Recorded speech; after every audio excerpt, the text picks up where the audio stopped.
I'm Christine. The phone call still rings in my ears. Christine, please help me. This isn't what I expected. His panicked voice was music to my ears. I had waited for this moment, the moment when he would realize the consequences of his actions. It all started when I was in the hospital, battling cancer. My husband, Ethan, showed up one day, his tone casual as if nothing had changed. "How are you feeling?" he asked. I tried to keep my voice light. "It's rough. It would have been a bit easier if you'd been by my side." But his lack of empathy only made me feel more isolated. And then, the bombshell. "I've filed for divorce. I'll take the house and the car. I know it's tough, but hang in there. I don't know how much time you have left, but I hope you keep fighting." I stared at him, stunned. Divorce? After all we'd been through, after all the promises we'd made? How could he do this to me when I needed him the most? I was born into a middle-class family. My parents, Arthur and Lily, were hard-working and loving. My father was a mechanic, and my mother was a school teacher. They taught me the values of kindness, hard work, and loyalty. My mother was especially warm-hearted. She would often come to our house to help out, bringing homemade meals and doing the laundry. Ethan and I met at a friend's party. He was charming, the life of the party, always making people laugh. I was shy and a bit nervous at first, but his smile put me at ease. We quickly fell in love, and it felt like we were in a fairy tale. We got married, and I thought our future would be filled with love and happiness. But as the years went by, Ethan changed. His job at a small firm was stressful, and his salary was low. He had no further qualifications, which limited his career opportunities. I was worried about our future, especially if we had children or if I got sick. So, I suggested he apply for an administrative position at my company. It didn't require special skills, just basic knowledge. His response was cold. "Why are you making decisions about my career? I chose this job myself. Are you saying it's not good enough?" I was taken aback. I only wanted to help, but he saw it as interference. "Just because we're married doesn't mean you can meddle in my job." His words stung, and I could feel the gap between us widening. Things got even worse when he started distancing himself from my family. My mother would visit often, and she would clean the house, cook delicious meals, and even stock up the fridge. One evening, when he saw my mother in the living room, he snapped, "You're here again." My mother and I were both shocked. My mother, being the kind soul she is, smiled softly and said, "It's all right, Christine. If my presence bothers you, I'll leave." I pleaded with Ethan, "Please consider how Mom feels. She's always looking out for us." But his response was harsh. "When I come home after a long day of work, all I want is peace and quiet.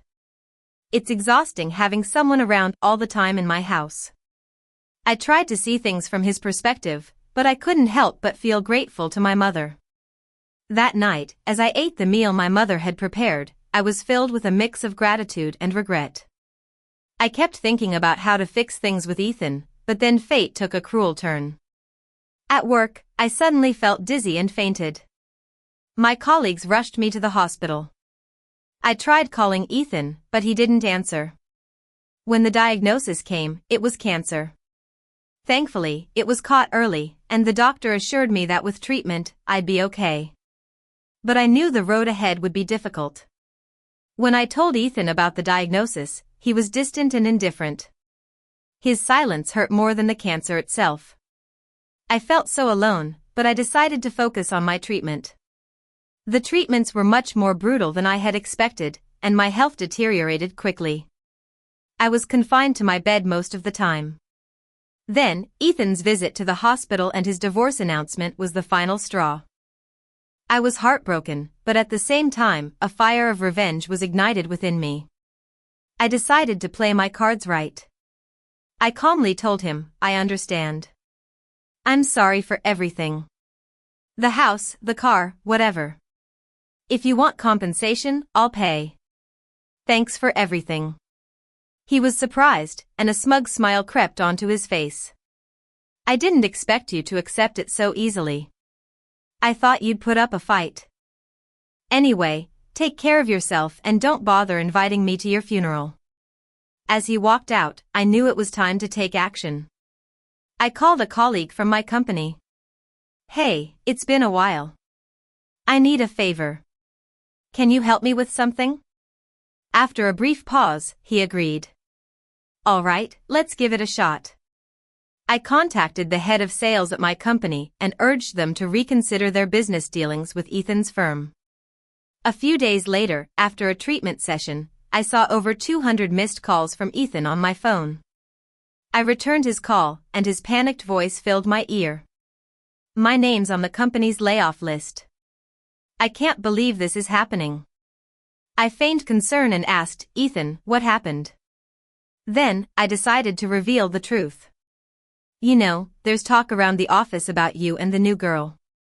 She's so cheerful, everyone likes her. But there are whispers about an affair. Is that true? He was in disbelief. Are you serious?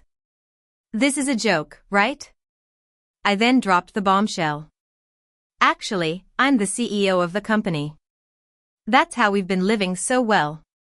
I make around $1 million a year, and your salary wouldn't have been enough to support your lifestyle. The $1,400 allowance I gave you was just a temporary fix. I continued, yesterday was payday, but I'm afraid the extra money is going to stop. We're not together anymore, and you can't expect me to keep giving you that allowance. Also, the mortgage on the house is $2,000 a month.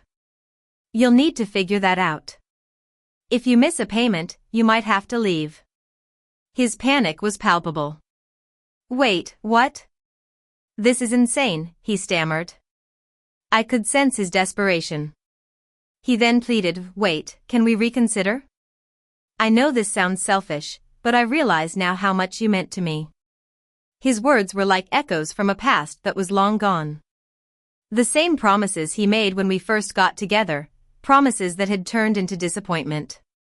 I was not going to be swayed by his empty words. Enough, I said firmly. We're done. I've chosen a new path, and there's no going back. He continued to plead, I truly love you, Christine. If you ever change your mind, I'll be here. But I was resolute. You've moved on, haven't you? Maybe you should focus on her now. I ended the call and blocked his number. According to my lawyer, Ethan continued to try and contact me, but I stood firm. My lawyer even suggested I pursue damages, which I decided to do. I later found out that Ethan and his new girlfriend were in financial trouble. His new girlfriend had fled due to the debts, and I contacted her family. They were furious and put pressure on her to work hard at home. In the end, I defeated cancer and made a remarkable recovery, much to the surprise of my doctors. When I returned to work, I found a heartfelt letter on my desk from the sales manager who had supported me. His kind words touched me deeply. My colleagues offered to set me up, but after everything I'd been through, I decided to focus on myself. I wanted to heal and enjoy the time I have for me. I've learned that actions have consequences, and I'm glad I took control of my life and got the revenge I deserved.